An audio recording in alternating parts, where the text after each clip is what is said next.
Help me reach 1,000 subscribers. Please, like the video and share your thoughts. In the comments, your feedback helps.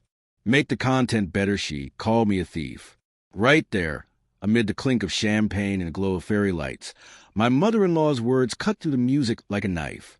You're the thief, she hissed, clutching at the empty space where her gold watch had been. $20,000 worth of accusation. The room froze. My husband, no, her son, swung toward me. He wasn't looking for the truth. He was hunting for a scapegoat, and he'd chosen me. I didn't take it, I said. He didn't listen. His fist answered for him. A sudden flash, a roar of pain across my face. I hit the marble, tasting blood and stunned disbelief.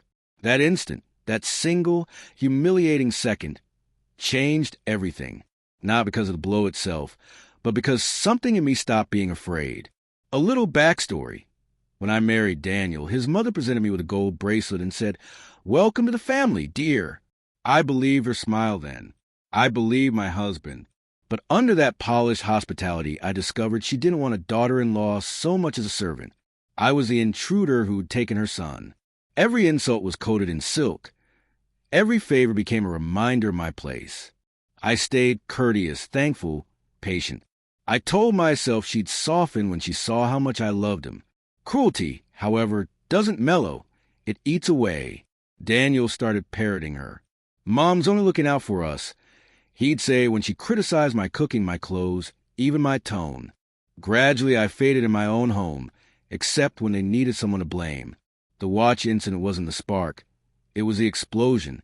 A week before our anniversary, I noticed whispers, quick, hush talks between Daniel and his mother that stopped the moment I entered the room. Then her watch went missing. I should have seen it coming. She'd staged it, leaving a watch within reach of cameras she'd secretly installed. But those cameras had been sabotaged. Only one angle remained, the exact view where I walked past the table. Perfect framing, perfect pawn. When she screamed that night, the pieces slotted into place. Pain clarifies in strange ways.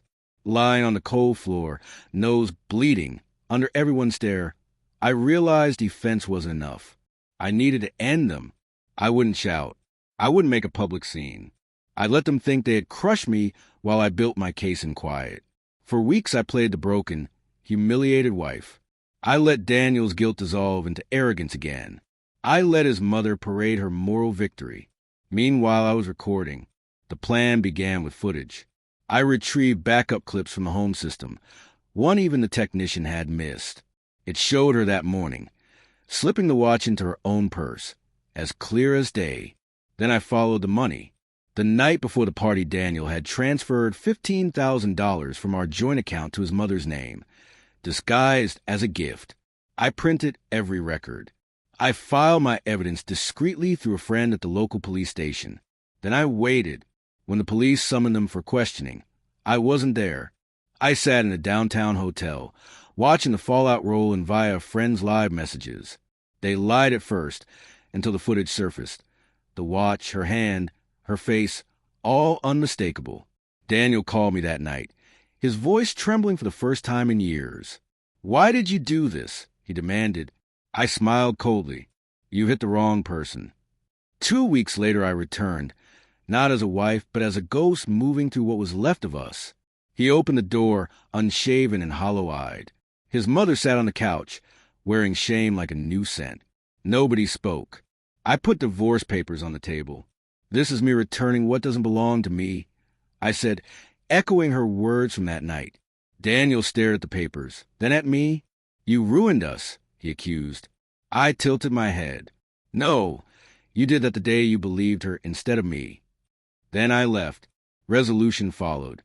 The court awarded me half the assets and, more importantly, my peace of mind. She was charged with false accusation and evidence tampering. Daniel's reputation crumbled. Investors pulled out of his company as the scandal hit the papers. I stopped celebrating anniversaries, but every year I light a candle, not for love, but for clarity.